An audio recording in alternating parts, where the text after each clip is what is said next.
कल मिहिर त्रिपाठी ने लिखा था कि भय दूर करने के लिए कृपया कुछ टिप्स बताएं। बहुत लोग भय में हैं।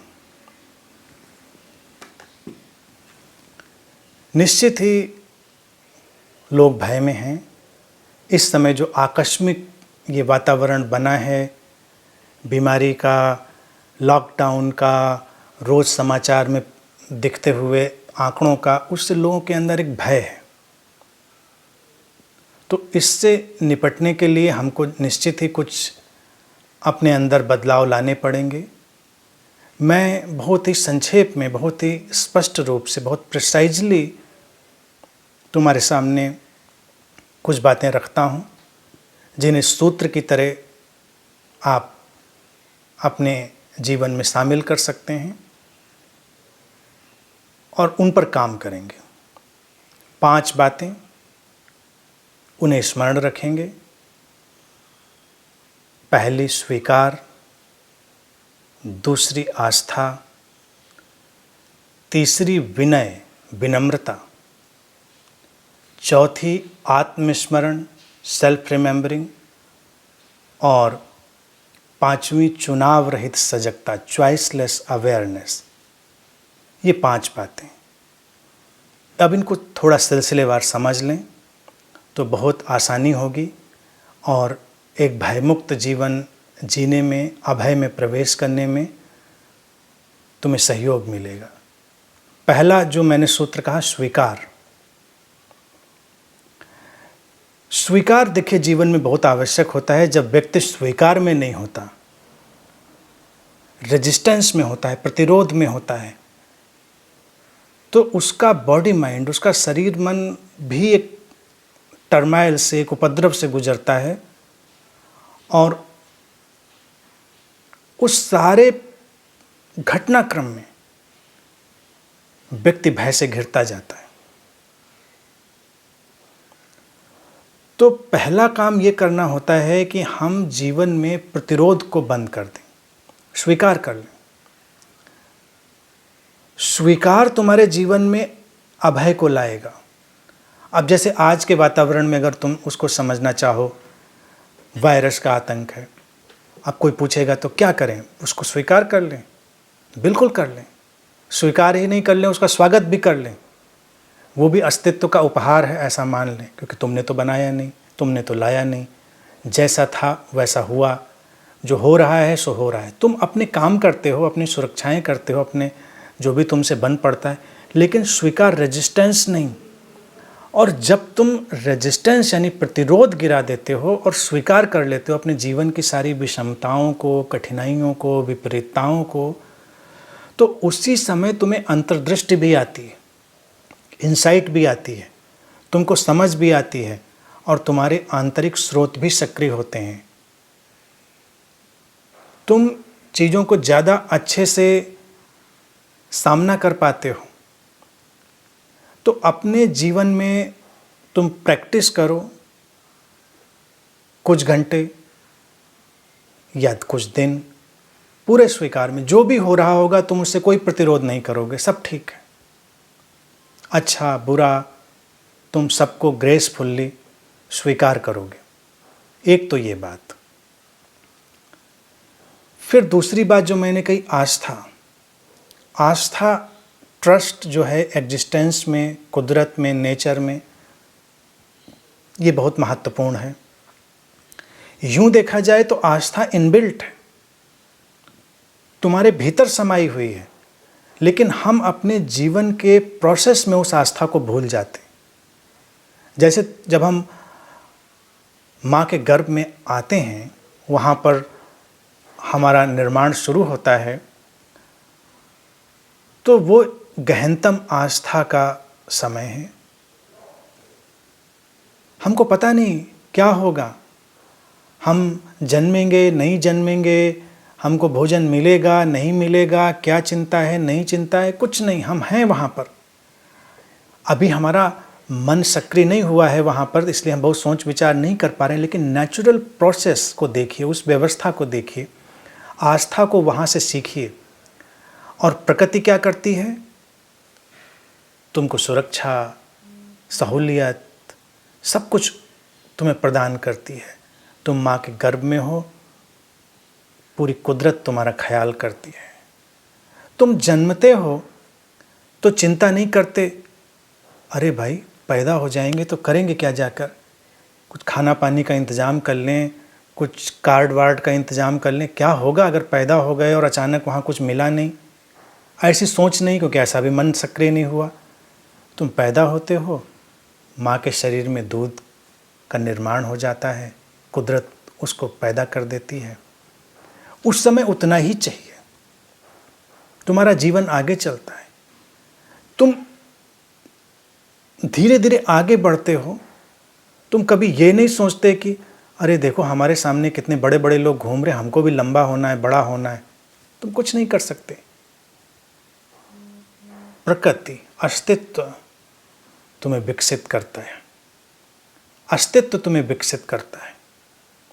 सब कुछ गहरी आस्था पर चल रहा है। तुम पूरी प्रकृति में देखो, नदियों का बहना हो, फूलों का खिलना हो, सब कुछ एक ऐसे अपरिभाषित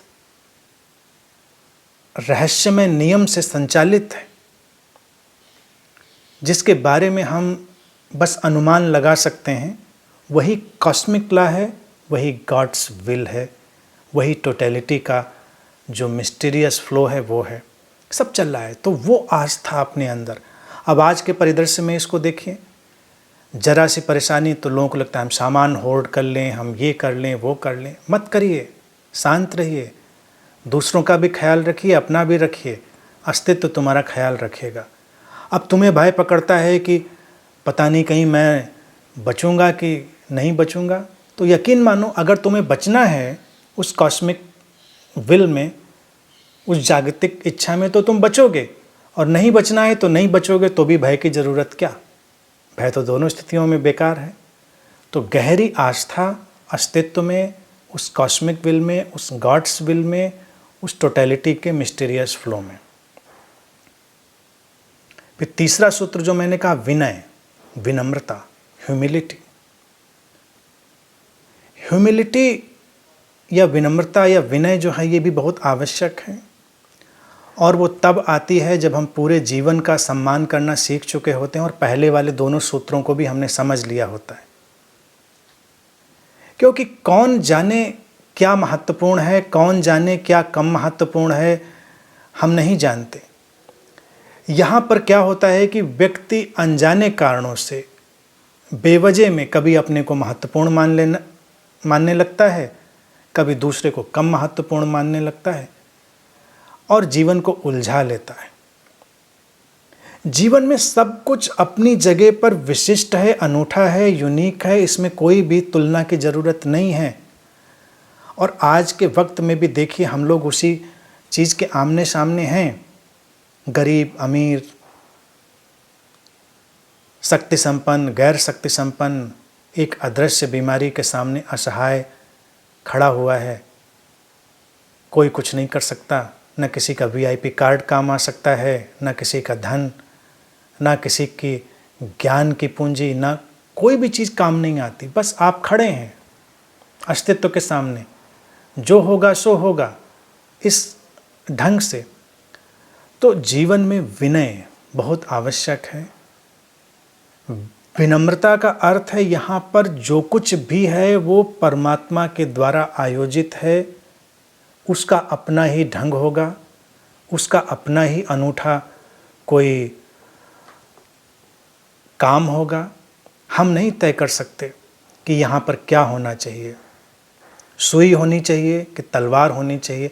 रहीमदास जी देखिए पहले ही कहते थे, जहाँ सुई का काम है वहाँ तलवार काम नहीं आती। तो ऐसा ही हो जाता है जीवन में। सब कुछ को अनूठे ढंग से देखिए, ज्ञान को, मूढ़ता को, जड़ता को, सब कुछ को सम्मान से देखिए। कभी कभी ज्ञान को संभालने के लिए किसी पॉकेट में जड़ता की ज़रूरत होती है, मूढ़ता की। अस्तित्व अलग अलग ढंग से संभालने के लिए अलग अलग तरह से बहुत सारी चीज़ों का आयोजन करता है। तो इसमें हर व्यक्ति, हर सत्ता, हर विषय यूनिक हो जाता है जब तुम इसको देख लेते हो तुम विनम्र हो जाते हो, हम्बल हो जाते हो। कोई विशेषता नहीं, तुम ऐसे हो कि तुम अकड़ कर घूमो। अरे भाई तुम ऐसे हो तो हो ना, तुम्हारा रोल यही है इस समय। कई बार लोग मेरे पास आकर पूछते हैं, और ख़ास तौर से धार्मिक लोग कहते हैं मुझे परमात्मा ने किस काम के लिए पैदा किया है। कई बार कोई दुर्घटना वगैरह से बच गया तो उसको ज़्यादा ये बात पकड़ लेती कि मैं बचाया गया तो परमात्मा ने किसी खास काम के लिए मुझे बचाया होगा। तो हमेशा उससे कहता हूँ कि वो खास काम कोई तय नहीं कर सकता। हो सकता है वो खास काम घरों में अखबार बांटने का ही हो, वो खास काम कहीं कोने में चाय बनाने का हो। अब तुमको लगेगा नहीं नहीं, तुमको तो समाज परिवर्तन का, कुछ बड़े आंदोलन का, कुछ बड़े नेतृत्व का काम मिलना चाहिए, तो अस्तित्व की योजना होगी। अस्तित्व की योजना में तो छोटी छोटी चीज़ें शामिल हैं, और कौन जानता है वो छोटी छोटी चीज़ें कब कितनी महत्वपूर्ण हो उठें। इसलिए यहाँ पर व्यक्ति अपनी अपनी भूमिका में है, हर भूमिका का सम्मान करो। जब ये सीखोगे तो विनय आएगी, ह्यूमिलिटी आएगी, और तुम भयमुक्त भी होगे। फिर चौथी बात मैंने कही, आत्मस्मरण, सेल्फ रिमेंबरिंग। सेल्फ रिमेंबरिंग में नटसेल में क्या है, तुम्हारा होना। जीवन में हर बात पर तर्क हो सकता है, परमात्मा है नहीं है, आत्मा है नहीं है, ऐसा होता है नहीं होता है, क्या है क्या नहीं, हर बात पर तर्क हो सकता है। हर बात को सिद्ध और असिद्ध किया जा सकता है तर्कों के माध्यम से। लेकिन एक बात पूरी तरह तर्कों से परे है, वो है तुम्हारा होना, the sense of I am, and that is self remembering, आत्मस्मरण। सबसे गहरा ध्यान भी, अनुभूति भी यही है। तो सब कुछ को भुलाकर बस अपने होने को अनुभव करो। तुम क्या हो ये गैर जरूरी है, ट्रांजिएंट है, टेम्परेरी है, अस्थाई है, बदलता रहता है। लेकिन तुम्हारा होना कभी नहीं बदलता। तुम्हारा होना इम्पर्सनल है, अवैयक्तिक है, आइडेंटिटी लेस है। तो अपने होने को बस अनुभव करो, सेंस ऑफ आई एमनेस को। जितना ज़्यादा अपनी आइडेंटिटी को छोड़कर, अपनी पहचान को छोड़कर अपने सेंस ऑफ आई एमनेस में आओगे, आत्मस्मरण बढ़ेगा, सेल्फ रिमेंबरिंग बढ़ेगी, और भयमुक्त होगे। फिर पांचवा सूत्र जो मैंने कहा, चॉइसलेस अवेयरनेस, चुनाव रहित सजगता। सजग रहो बिना किसी चुनाव के कि किस बात के प्रति सजग होना है, किस बात के प्रति सजग नहीं होना है। बस सिंपली अवेयर अबाउट एवरीथिंग। जी कृष्णमूर्ति जी का ये बहुत ही प्रिय वाक्य था, उन्होंने इसका बहुतायत में उपयोग किया, चॉइसलेस अवेयरनेस। सुबह उठो, अपने शरीर को देखो, अपने भीतर उठते भावों को, विचारों को देखो, आसपास के जगत को देखो, प्रकृति को देखो, जो चल रहा है देखो, सृजन को, विध्वंस को, बीमारी को, स्वास्थ्य को, सब कुछ को चुनाव रहित सजगता से, चॉइसलेस अवेयरनेस से, तटस्थ होकर, किसी खास दिशा में अपनी अवेयरनेस को डायरेक्ट नहीं करना है, बस तुमको सिंपली अवेयर रहना है, चॉइसलेसली। और तुम जितना चॉइसलेसली अवेयर रहते हो, तुम देखोगे कि उतना ही तुम्हारे भीतर से भय तिरोहित हो रहा है, क्योंकि तुम अब कोई खास चुनाव नहीं कर रहे हो। तुमने अस्तित्व में अपने को समर्पित कर दिया है, तुमने अस्तित्व की सारी धाराओं में अपने को छोड़ दिया। और पहले के जो 4 सूत्र हैं अगर तुमने समझ लिए हैं, तो यहाँ पर आकर तुम अस्तित्व के प्रवाह में बहने ही लगे हो, तुम चुनाव रहित हो ही गए हो। फिर भय की कोई जगह नहीं रह गई, तुम भयमुक्त हो गए। तो इन 5 सूत्रों को याद रखें, उनको अभ्यास करें, उनको समझें, अपने जीवन में जगह दें, और निश्चित ही तुम्हारे जीवन से भय तिरोहित होगा। और फिर तुम उस अभय का संक्रमण, इन्फेक्शन चारों तरफ फैलाओ, क्योंकि तुम्हारे भाव भी संक्रामक होते हैं। भय संक्रामक होता है तो अभय भी संक्रामक होता है। अशांति संक्रामक है, इन्फेक्शियस है, तो शांति भी संक्रामक है। इसीलिए मैं चाहता हूँ कि ज़्यादा से ज़्यादा मित्र आज के वातावरण में इस ध्यानपूर्णता को, मेडिटेटिवनेस को, इस फियरलेसनेस को उपलब्ध हों, और जितना ये क्रिटिकल मास ऑफ अवेयरनेस बढ़ेगा उतना ही सामाजिक बदलाव होगा और बहुत सारी चीज़ें जल्दी जल्दी बदलेंगी, इसका मुझे यकीन है।